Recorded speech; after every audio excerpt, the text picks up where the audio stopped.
Longshore workers at the Port of Montreal are set to begin a partial strike after employers move to suspend guaranteed minimum pay. Host of Real Ag Radio, Shaun Haney, joins us now with a closer look at this issue. Shaun, appreciate you being with us. So what issues are driving the longshoremen to strike? Hey, Tammy, good to be with you here this morning. So, this has been a long process. The longshoremen and the company have been negotiating for 30 months. There was a truce back in August, but clearly they still have not been able to close the gap on a new collective bargaining agreement. So very, very concerning for agriculture, along with a lot of different manufacturing industries in Canada. It's even got to the point where I heard this morning that one of Canada's major railways won't even deliver containers to the Port of Montreal anymore until this problem is solved. So a big impact here when ports aren't able to operate at full capacity. And let's talk about that impact. What all commodities would be affected?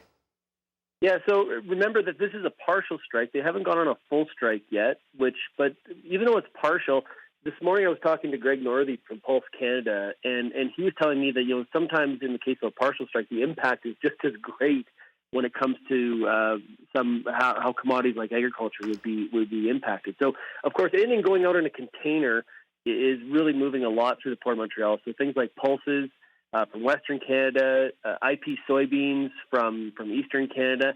And one of the things that Greg mentioned as well, U.S. growers are not left out of this mix. There is a significant amount of U.S. pulses that come north and go into markets through the Port of Montreal. So this will have an impact as well on U.S. growers that are growing pulses.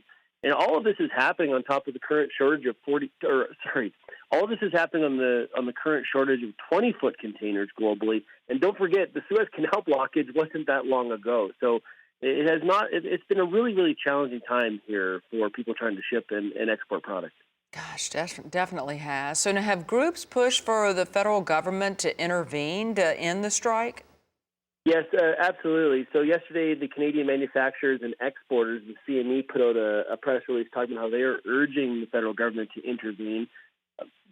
Nobody really knows at this point if they actually will. If you think back to the recent rail blockades and things like that, the federal government in Canada doesn't really typically intervene in labor negotiations. They want the process to work itself out, but clearly there is an issue here when we've been negotiating for 30 months, and this is something that you see in baseball labor negotiations, not at a Port of Montreal. So there's going to be a lot of added pressure on the government to intervene, with the Port of Montreal being so critical for Canadian exports.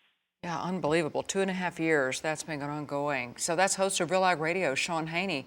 Appreciate that information today and keep us updated on that. Now, you can catch Shaun on his show, Real Ag Radio, which airs at 4:30 p.m. Eastern weekdays on Rural Radio, channel 147 on Sirius XM. And we'll visit with him again tomorrow on Market Day Report.